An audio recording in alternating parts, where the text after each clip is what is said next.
school, the chair, the various committee members, principal of the school. Tavua, of course, College is one of the largest schools in Fiji and indeed in the Western Division. Yesterday I was at Toko Primary School, which is further down the road as you would know. And today I'm in a high school, very different audience, very different, I suppose, career paths. They're thinking about going to high school, you're thinking about leaving high school. I was just reading these notes that were given to me that what the school actually wants the prefects to be imbibed with in terms of the values. Your principal spoke about being exemplary role models. The other aspects are execute roles and responsibilities with diligence, show empathy towards fellow students, have the moral courage to correct mistakes, general expectations of parents and stakeholders to support students in their education and leadership roles. I think your principal actually highlighted, I think, quite succinctly some of the key values that she wants from the students. I would like to just touch on a couple of aspects. I think, as I mentioned yesterday to the primary school students, I probably can elaborate a bit more here. One of the fundamental issues about leadership is your ability to be able to always speak the truth. It's critically important. And if you are armed with the truth, you will never be able to falter. If you are, when I say speak or be truthful, it firstly means being honest with yourself. You need to be able to always constantly assess yourself. We have many different, in Fiji we have a wonderful ability, we have different faiths in Fiji. If you look at all the different faiths, each one of these faiths has a particular tradition, has a particular festival where it forces you to actually reflect upon your life. So whether you're doing Lent before Easter, whether it is Easter itself, whether it is in the lead up to Diwali, the message about Diwali, whether you've just done fasting and coming out of the fasting season, all of that actually tells you to be able to reflect on yourself. How you are truthful to yourself, how do you interact with people around you, your friends, your family, your community, and your country. Because if you are able to be honest with yourself, then you'll be able to be honest with other people. I was told a very basic message that if you're a male, that when you shave in the morning and look at yourself in the mirror, you should be able to look at yourself in the mirror straight into your own eye. Because you know that everything you've done the day before, you have done correctly, or you've done honestly. The same way, I'm sure when you comb your hair, females, you should be able to look at yourself in the mirror and say, what I have done is nothing to be ashamed of. That's really important. So that translates into, as prefects, as leaders in your school, when you are, for example, you saw a couple of students maybe not necessarily doing the right thing, have you dealt with them fairly? Have you dealt with them equally? Because one or two of the students out of their group may be your friend, maybe somebody you go to church with, or go to the temple with, or mosque with, or lives down the same street as you, or maybe a family member.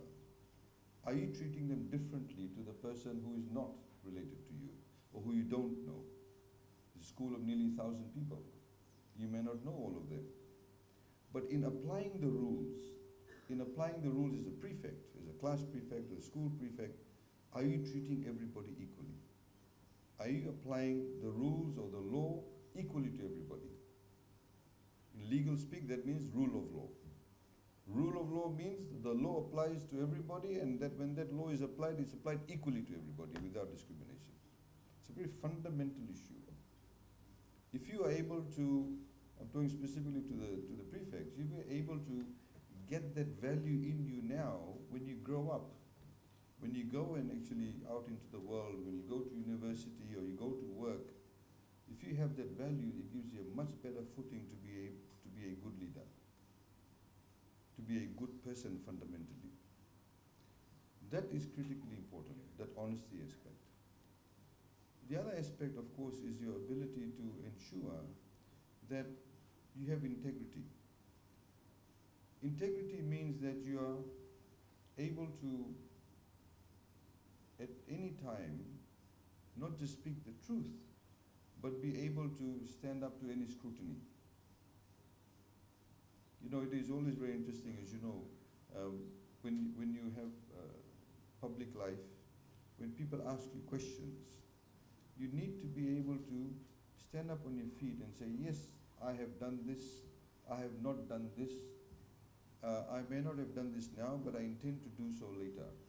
But that has to be the truth.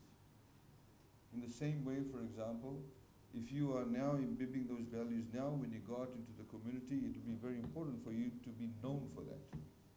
I was at a funeral the other day, and I said to somebody, you know, in the worldly pursuit, people are after names, they're after position. You know, it's, oh, that's so and so, it's a big guy, big girl. The moment you die, the first thing that goes is your name. I hope you realize that. If I die today, or maybe on my way back to Suva, I have an accident and I die, when people will talk about me, they'll say, oh, they brought the body now from the hospital to the home. The body is about to go to the cemetery. The body is about to be cremated, the body is about to be buried. They won't say, oh, Aiyaz is about to be buried. They say the body. Remember that. It's a very fundamental issue. So, what I'm trying to say, we have to think about our mortality. Every one of us will, as they say, taste death at one stage or the other. I'm not trying to be morbid here, but I'm trying to help us to be grounded. Because if we are able to know that we are mortals, then you'll be a lot better with other people. You'll value your relationship. You value a relationship with your family, with your parents, with your loved ones, with your teachers, etc. Because you will also know that I must do the right thing. So those things are very critically important. They're fundamental issues. The pursuit of position, the pursuit of of a particular status should not mislead you, should not make you delusional about your own mortality. And this is where also I think the parents play a very pivotal role. As I said yesterday, the teachers have your children for nearly 8 hours or 7 hours in a day. The other part of the night that they come and spend with you, they sleep. So sometimes technically they wake up in the morning, you may see them for 1 hour, they catch the bus, come to school, they're at school at 7:30 or 8 o'clock, all the way till probably 3 or 4 or 5 when they come home. Then they have their dinner, they may play around and they do their homework and they go to sleep. So the teachers actually play a very pivotal role in terms of how your children are shaped.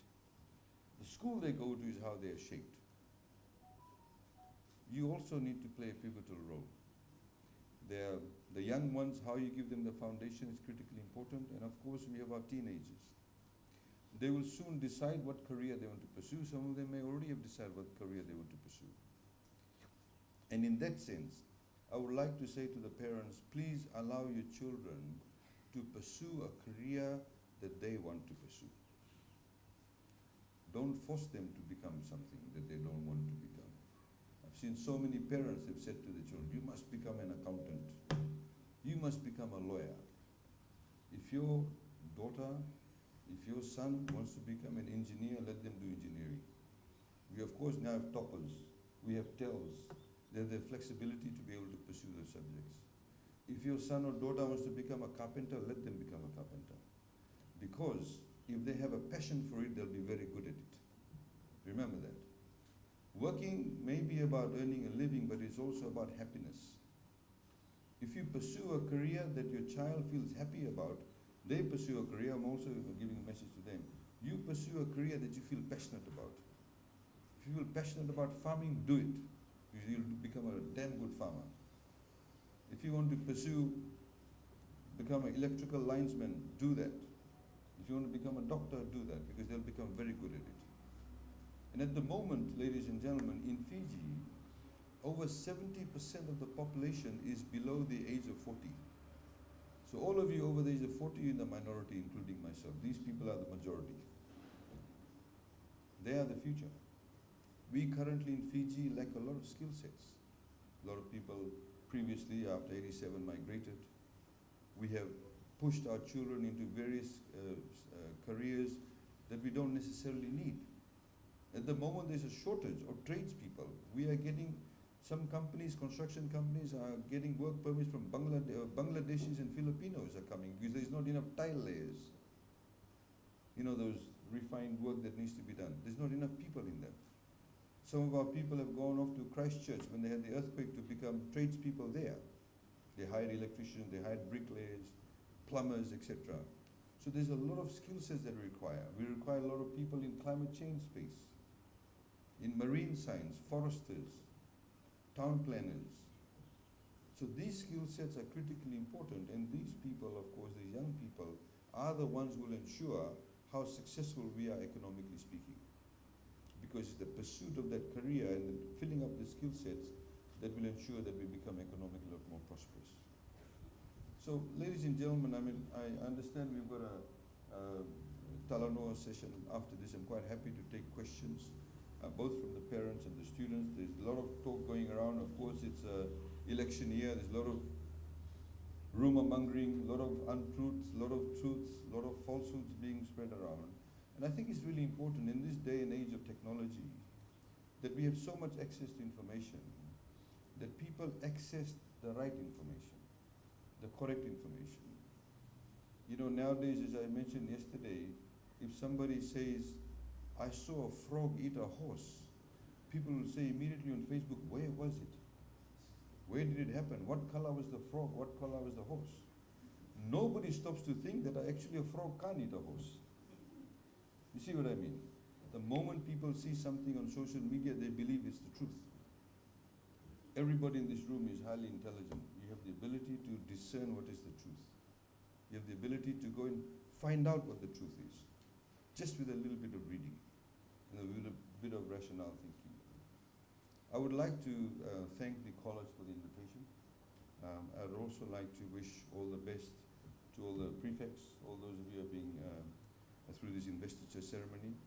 I wish you all the best. Please always remember, fundamental issue is to be always maintain your integrity, to always be honest, and you always be fair in terms of how you treat people around you. Ladies and gentlemen, I wish you a very good morning. Vinaka, thank you.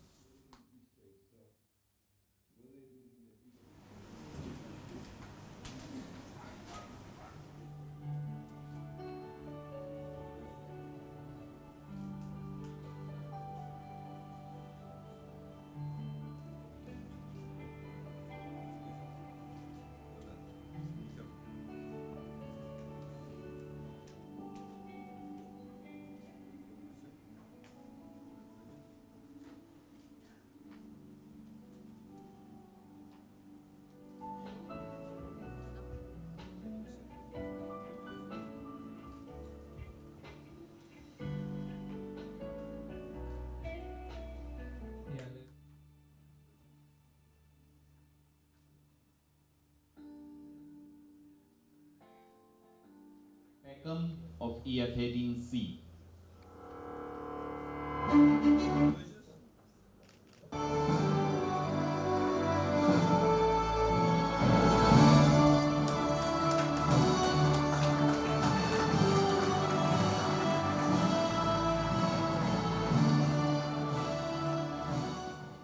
And finally, the head boy, Tavua College 2022 is Rian Khan of EF 18B.